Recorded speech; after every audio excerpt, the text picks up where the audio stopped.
K P നമ്മളെ സംബന്ധിച്ചിടത്തോളം 2014 സമയത്താണ് ജനൻ ടി വി പ്രവർത്തനം ആരംഭിക്കുന്നത്. അപ്പോൾ ആ സമയം തൊട്ട് നമ്മൾ കൃത്യമായി തന്നെ വിട്ടുവീഴ്ചയില്ലാത്തൊരു നിലപാട് സ്വീകരിച്ചത് നമുക്ക് എപ്പോഴും അന്നും ഇന്നും എന്നും നാഷൻ ഫസ്റ്റ് ആണ്. നമ്മളെ സംബന്ധിച്ചിടത്തോളം അതിൽ ഒരു വിട്ടുവീഴ്ചയില്ല. ഭക്തർക്കൊപ്പം ദേശീയതയ്ക്കൊപ്പം. അതായത് നമ്മളെ സംബന്ധിച്ചിടത്തോളം ഏത് വിഷയമാണെങ്കിലും അതിൽ നമ്മൾ നോക്കുന്ന ഒരേ ഒരു കാര്യം, അത് രാജ്യത്തിൻ്റെ വികാസത്തിനും രാജ്യത്തിൻ്റെ താല്പര്യങ്ങൾക്കും അനുകൂലമാണോ അല്ലയോ എന്ന്. അനുകൂലമാകുമ്പോൾ തീർച്ചയായും നമ്മൾ ശക്തമായി തന്നെ അതിന് അടിയുറച്ച് അതിനൊപ്പം നിൽക്കും. പ്രതികൂലമാകുമ്പോൾ അതിശക്തമായി തന്നെ അതിനെ ചൂണ്ടിക്കാണിക്കുകയും വിമർശിക്കുകയും ചെയ്യും. എന്തായാലും ഒരു സന്ധിയുമില്ല, ഒരു വിട്ടുവീഴ്ചയും. പ്രിയപ്പെട്ട പ്രേക്ഷകരെ, സ്വാഭാവികമായിട്ട് ഇന്ന് തൊട്ട് പുത്തൻ പുലരിയിൽ നമ്മൾ പുതിയൊരു സെഗ്മെന്റും കൂടി ആരംഭിക്കുകയാണ്, നാഷൻ ഫസ്റ്റ്. പ്രിയപ്പെട്ട പ്രേക്ഷകർക്കൊക്കെ അറിയാം, ഡൽഹിയിലെ നമ്മുടെ പ്രിയപ്പെട്ട എനർജറ്റിക് റിപ്പോർട്ടർ എസ് ശ്രീകാന്തിന്റെ നേതൃത്വത്തിലുള്ള സംഘമാണ് അത് കൃത്യമായി തന്നെ നയിക്കുക. 8 മണിക്ക് ഇന്നു മുതൽ എല്ലാ ദിവസവും പറഞ്ഞതുപോലെ തന്നെ ആ ദേശീയതയുടെ ഓരോ ചലനങ്ങളും, അത് രാഷ്ട്രീയമായാലും സാമൂഹിക സാംസ്കാരിക മേഖലയിലാക്കായാലും ആ ഒരു ചലനങ്ങളൊക്കെയും കൃത്യമായി സത്യസന്ധമായി തീർച്ചയായും. ഒപ്പം TCS പോലെയുള്ള വിഷയങ്ങളിൽ മറ്റു മാധ്യമങ്ങൾ കുഴിച്ചു മൂടാൻ ആഗ്രഹിക്കുന്ന വാർത്തകളും നമ്മൾ ഡിഗ് ചെയ്ത് പുറത്തു കൊണ്ടുവരും. പ്രിയപ്പെട്ട പ്രേക്ഷകരെ, അത് ഞങ്ങളുടെ ഉറപ്പാണ്. അടുത്ത വാർത്തയിലേക്ക് പോകാം.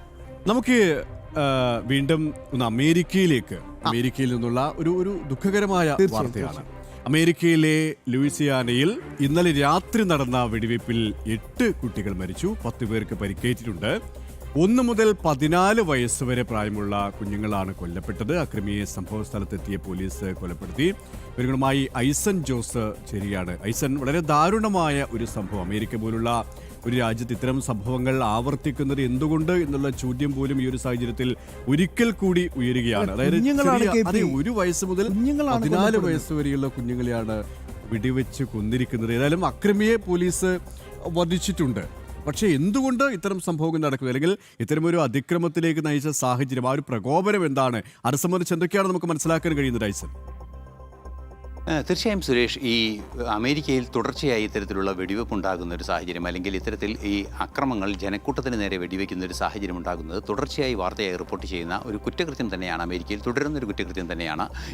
ഇതിന് കാരണമായി അടിസ്ഥാനപരമായി കണ്ടെത്തിയിരിക്കുന്നത്, അല്ലെങ്കിൽ അടിസ്ഥാനപരമായി ക്രിമിനോളജിസ്റ്റുകളെല്ലാം തന്നെ സൂചിപ്പിക്കുകയും ചെയ്യുന്നത്, അവിടെയുള്ള ആയുധ നിയമത്തിൻ്റെ ഒരു ദൗർബല്യമാണ്.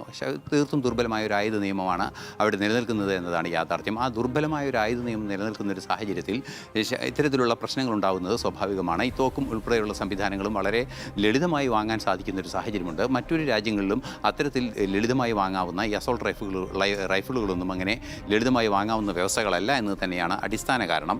നേരത്തെ നമ്മൾ സൂചിപ്പിച്ച ഈ വിഷയത്തിലേക്ക് വരികയാണെങ്കിൽ, ലൂസിയാനയിലെ ഈ ആക്രമണത്തിൽ 8 കുട്ടികൾ, അതായത് 1 വയസ്സിനും 14 വയസ്സിനും ഇടയിലുള്ള കുട്ടികൾ എന്നാണ് പ്രാഥമികമായി വന്ന വിവരങ്ങളിൽ നിന്നും മനസ്സിലാക്കാൻ സാധിക്കുന്നത്. 8 കുട്ടികൾക്ക് നേരെ ആക്രമണം നടത്തുകയും 10ഓളം പേർക്ക് പരിക്കേൽക്കുന്ന രീതിയിൽ ആക്രമണം ചെന്നെത്തുകയും ചെയ്തു എന്നതാണ് മനസ്സിലാക്കാൻ സാധിക്കുന്നത്. അത്തരത്തിൽ ഈ ആക്രമണം നടക്കുന്നതിൻ്റെ അടിസ്ഥാനം തന്നെ നേരത്തെ പറഞ്ഞ വിഷയമാണെങ്കിലും, ഈ മരണസംഖ്യ ഉയർന്നത്, അതും കുട്ടികളുടെ മരണസംഖ്യയായി മാറിയത് അതീവ ഗുരുതരമായൊരു സാഹചര്യമായി മാറിയിട്ടുണ്ട്. ഈ ആക്രമിയെ ഉടൻ തന്നെ പോലീസ് വെടി ഉതിർത്ത് കീഴ്പ്പെടുത്തുകയും ചെയ്തു. അതിനുശേഷം അദ്ദേഹം മരിച്ചു എന്നാണ് മനസ്സിലാക്കാൻ സാധിക്കുന്നത്. അക്രമി കൊല്ലപ്പെട്ടു എന്നാണ് ഇപ്പോൾ മനസ്സിലാക്കാനും സാധിക്കുന്നത്. റിപ്പോർട്ടുകൾ തന്നെ പുറത്തു വരികയും ചെയ്യുന്നത്.